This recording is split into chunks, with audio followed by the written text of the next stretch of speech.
Carhartt skater or Dickies skater? On the surface, skateboarding is very simple. You grab the board, you do the tricks. But what if I told you, lying just underneath the surface, the decisions that you make about what deck to ride, the shoes you choose to wear, all etch you out a spot on the socioeconomic ladder that is core skateboarding. Before we get into the categories, let's go over how this core skateboarding spectrum actually works.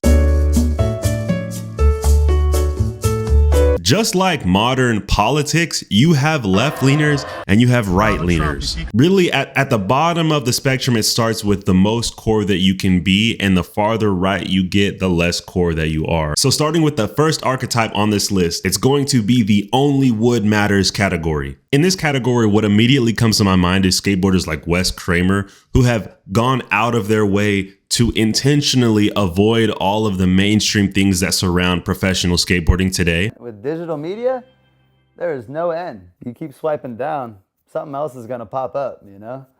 There's no end. These are purists almost in their view of skateboarding. The social media, the fame, the hype, it doesn't really matter to them. Somewhere we all need money, but I'd venture to say that a lot of times these skaters, they don't even care about the money that comes with skateboarding. I kind of liken this category to being a monk, where monks allegedly experience the highest amount of happiness or contentment, but they give up a lot of the daily pleasures that everybody else in normal life would indulge in, like video games or movies or TV. I believe that a lot of the skaters that are going to be in this category are not going to be found in ads or in social media posts, but they're actually going to be in your community. Because a lot of skaters that have that true passion and don't care about any of the other stuff, you might not even know that they skate until you go to the skate park and you see them once or twice, but they're not going to have any clips up. They're not going to, be trying to get anywhere with skateboarding because they just love it for what it is. Next up, we have the skate rat. This is where I think most pro skaters start. They have the addiction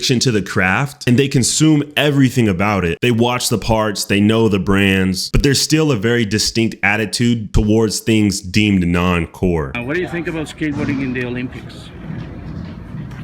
It's not natural. Venturing into Nike, Adidas, New Balance, those type of companies are unheard of in this category. I do think though that this flavor of skater is becoming extinct with more of the bigger brands like Nike and Adidas picking up and coming skaters. And I think that there's a shift away from being a skate rat and accepting big brand sponsorships and money and things like that as a uncore thing to do. In this category as well, with many others, but in this category specifically, there's an intention to post clips and get out parts for the purpose of building your brand as a skater to get recognition. This is found in other parts of the spectrum, but it's really the skate rat's lifeblood. This is why they skate. I think further up you go on the spectrum, the more you skate about the monetary gain, and the lower you get to the left, it really doesn't matter about it. And I hate to put it into a monetary gain perspective, but it's really like that's the only thing that separates core from non-core in my mind is you either do it because you see the potential money in it or you don't do it because you don't care about the potential of money. Third on the list, we have the true neutral. The true neutral sits right in the middle of the diagram. And what I can say about the true neutral is that it's highly unlikely that you or anybody else watching this video is a true neutral, because a true neutral doesn't know that they are a true neutral. Anytime you make a decision to get into skateboarding and you make a decision on a brand because you feel a certain way, you immediately stop being a true neutral. A neutral is somebody that has no idea completely about the core, non-core ideology. They make decisions based on, okay, this is skateboarding and I like it and I do it. But it is separate from the only wood matters person, because the only wood matters person, they know about everything and they're making a choice to ignore that and just focus on skateboarding. But the true neutral literally doesn't know. For example, when I was in middle school, all I knew about skateboarding, I knew from my Game Boy, or I knew from Tony Hawk, Pro Skater, or Skate. And so I make decisions based on what I saw in the game. I had no idea what a core brand was. I remember one of my classmates actually gave me a Zoo York board for like 40 bucks. But before that, I was skating like a Walmart board, and I didn't know that a Walmart board had a connotation behind it till I started watching YouTube videos and I started getting into the culture. At that moment that I got into the culture, I stopped being a true neutral. The brand ambassador. This is where we start to take a turn into the corporate world of skateboarding, and it's starting to push into what people may call sellout territory. The brand ambassador is where skateboarding takes an an intentionally stylistic turn. Skaters here care a lot about their fit just as much as skateboarding, and many times they make intentional choices about their fit to garner more attention towards their skateboarding. A few years ago, it was really easy to blow up just based on your appearance on social media, and you can immediately think of skaters like Versace Plug or Burberry Airy, where these are two very different people now, but back then their gimmick was kind of the same. They would skate in high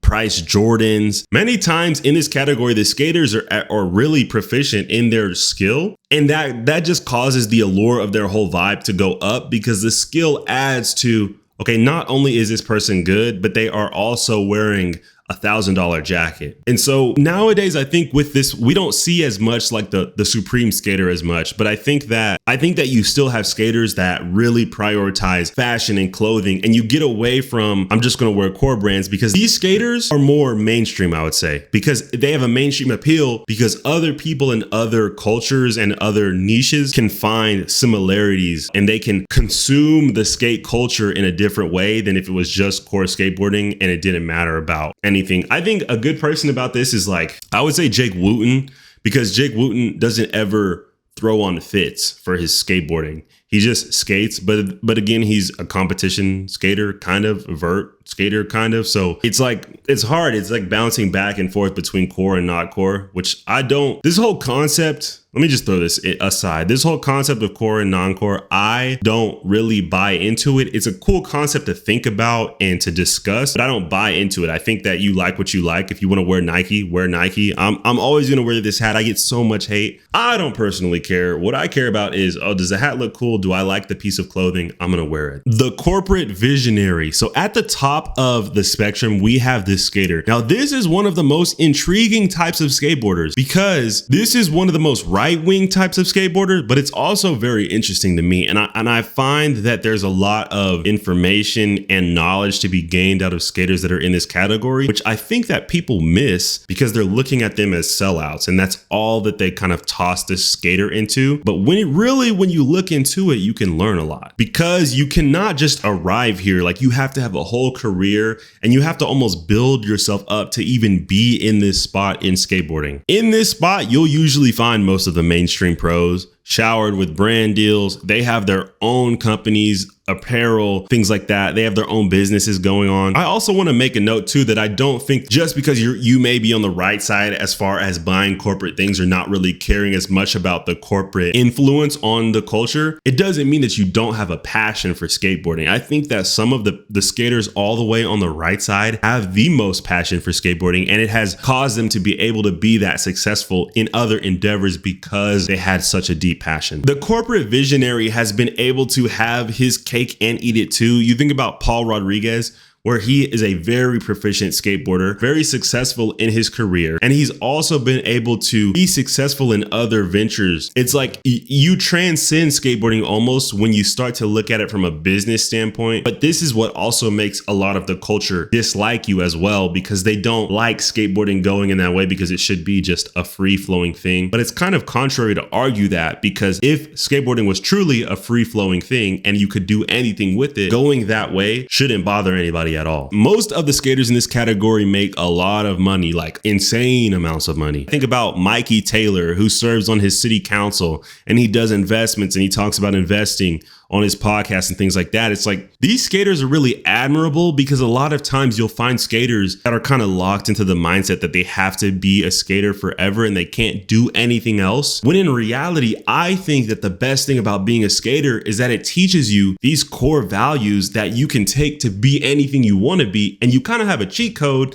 because you've been doing something that has made you fail so much for little to nothing, that whenever you fail a lot for something, you are more inclined to chase after it and go after that. And I think that's the attitude that has allowed these skaters to chase the things that they've attained. And so the corporate visionary, they really see past skateboarding, but they are not, according to the book, the core skateboarder, because they are not skate centric necessarily. They don't always go for the most core deals. They don't always skate for the most core brands. That's just my opinion, and that's my chart. Let me know what you guys think. Like, subscribe, comment, and then follow for more.